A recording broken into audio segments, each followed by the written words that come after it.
Assalamualaikum warahmatullahi wabarakatuh. Kita awali pertemuan yang kedua ini adalah bersama membaca basmalah. Bismillahirrahmanirrahim. Minggu kemarin kita berbincang-bincang tentang arti akidah. Maka ketika kita berbicara tentang akidah Islamiyah, berarti kita sudah punya ikatan dengan Allah Subhanahu wa Ta'ala. Nah, ikatan dengan Allah Subhanahu wa Ta'ala kita sebut dengan istilah fitrah. Fitrah adalah potensi untuk bertauhid, potensi untuk beriman, ciptaan yang tidak bisa berubah, kemudian sesuatu yang suci. Hari ini kita akan membicarakan tentang rukun iman. Ketika kita berbicara tentang potensi kelanjutannya, potensi beriman, maka kita akan berbicara tentang rukun iman. Secara bahasa, pengertian iman adalah dari bahasa Arab. Amana yu'minu imanan, yang berarti percaya atau membenarkan. Sesuatu yang paling pokok di dalam ajaran Islam adalah iman kepada Allah Subhanahu wa Ta'ala. Ini nggak gampang ya. Kita yakin kepada sesuatu yang tidak pernah kelihatan di dalam dengan indera kita. Kita harus yakin, kita harus beriman kepada sesuatu zat yang nggak bisa ditangkap oleh indera kita. Maka persoalan iman itu adalah persoalan yang terkait dengan persoalan hati. Persoalan hati.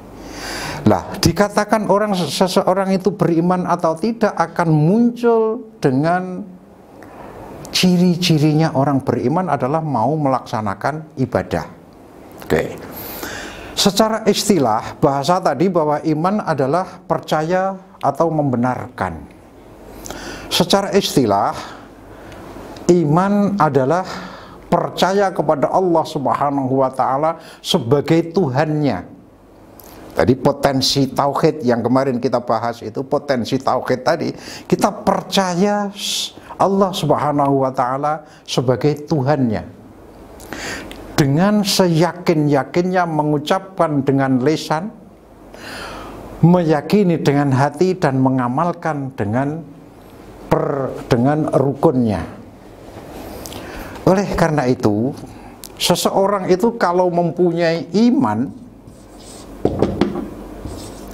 maka kelanjutan orang beriman itu harus beribadah, mewujudkan. Maka iman adalah seyakin mengucapkan dengan lisan. Apa ucapan kita dengan lisan? Dengan mengucapkan syahadat. Asyhadu alla ilaha illallah wa asyhadu anna Muhammadur Rasulullah. Saya kira semuanya sudah hafal ya dengan syahadat itu. Aku bersaksi tidak ada Tuhan selain Allah, dan aku bersaksi bahwa Muhammad adalah utusan Allah. Ini kelanjutannya ayat dari alastu birabbikum qalu bala menjadi fitrah, kemudian menjadi akidah. Nah, di sini inilah kita yang pertama mengucapkan dengan syahadat, lisan kita, meyakini dengan hati kita. Persoalan keimanan adalah persoalan keyakinan. Kalau kita sudah mengucapkan dengan lisan, mengucapkan syahadat, asyhadu an la ilaha illallah wa asyhadu anna Muhammadar, ini harus menjadi keyakinan kita. Kalau sudah yakin, maka kita mewujudkan, mengamalkan dengan rukunnya. Apa yang harus diamalkan adalah semua ibadah. Maka nanti kita akan bahas ibadah itu ada dua. Yang pertama mahdhah, yang kedua adalah ghairu mahdhah. Ibadah mahdhah itu adalah ibadah yang sudah ditentukan oleh Allah, tata aturannya. Contoh, sholat, puasa, zakat, haji. Itu sudah yang disebut dengan ibadah yang ghairu mahdhah, yang mahdhah. Tetapi ibadah yang ghairu mahdhah adalah tata caranya sudah ditentukan oleh manusia itu sendiri. Contoh, kita kuliah ini ditentukan oleh kita sendiri. Tata tertibnya kuliah, tata aturan kuliah, cara belajarnya seperti apa itu ditentukan. Ini adalah sebagai disebut dengan dalam agama Islam disebut dengan ibadah ghairu mahdhah. Mencari nafkah itu adalah ibadah yang ghairu mahdhah. Oke. Berarti orang beriman mengucapkan dengan lisan, meyakini dengan hati, mewujudkan keyakinan tersebut dalam bentuk ibadah mahdhah maupun yang ghairu mahdhah. Kemudian asas keimanan itu ada 6. Yang pertama adalah iman kepada Allah. Nah, tadi sudah saya sampaikan bahwa iman kepada Allah itu tidak mudah. Kita mengimani kepada Allah zat yang tidak bisa kita lihat dengan mata kita, tidak bisa kita lihat dengan indera kita. Maka itu adalah sudah menjadi fitrah kita, itu sudah menjadi keyakinan kita. Kita harus iman kepada Allah.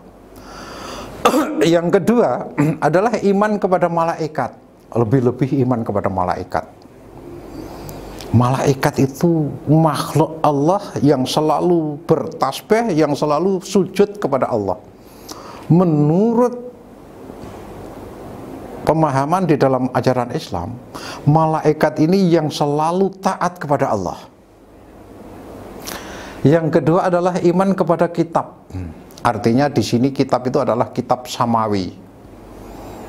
Maka di dalam surat Al-Baqarah itu ada alladzina yu'minuna bima unzila ilaika wa ma unzila min qablik. Iman kepada kitab Al-Quran dan kitab-kitab samawi sebelum Al-Quran itu. Kemudian yang keempat adalah iman kepada Rasul. Rasul dalam arti di sini adalah utusan Allah. Tadi di dalam syahadat asyhadu alla ilaha illallah wa asyhadu anna Muhammadar Rasulullah. Nabi Muhammad adalah sebagai Rasul. Apakah Rasulullah itu hanya Nabi Muhammad? Tidak. Ada Nabi Isa, ada Nabi Musa, ada Nabi Adam dan sebagainya dan sebagainya. Itu adalah semua adalah Rasul. Yang kelima adalah iman kepada qadha dan qadar. Iman kepada qadha dan qadar ini sering sekali kita itu lupa bahwa Allah mentakdirkan kita seperti ini. Lah, takdir itu ada yang disebut di dalam Al-Quran, innallaha ala kulli syai'in qadir. Allah adalah yang maha menentukan. Tetapi ayat yang lain, Allah berfirman, innallaha la yughayyiru ma biqaumin hatta yughayyiru ma bi anfusihim. Allah tidak akan merubah nasib seseorang kecuali manusia itu mau merubah nasibnya sendiri. Lah, di sini inilah ada yang disebut qadha dan qadar, kehendak manusia dengan kehendak Allah itu harus ketemu. Allah selalu menghendaki manusia itu untuk berbuat baik yang diinginkan oleh Allah. Tapi karena manusia itu diberikan oleh nafsu, kadang-kadang keinginan Allah yang baik dan ke fitrah manusia seharusnya senang yang baik dikuasai oleh nafsu, maka tidak menjadi baik. Nah, di sini inilah ada yang disebut dengan qadha dan qadar, ketetapan Allah dan usaha manusia. Oke.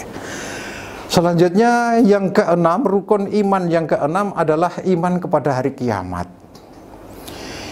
Iman kepada hari kiamat itu, kira-kira kiamat itu akan terjadi atau tidak? Iman kepada kiamat itu akan terjadi tidak? Pasti terjadi. Surat Al-Zalzalah, idza zulzilatil ardu zilzalaha wa akhrajatil ardu asqalaha, dan seterusnya. Itu menunjukkan ajaran kepada kita semua bahwa alam semesta ini pasti akan hancur yang disebut dengan kiamat. Maka ada kaidah yang berbunyi begini, sesuatu yang materi, alam semesta ini adalah materi.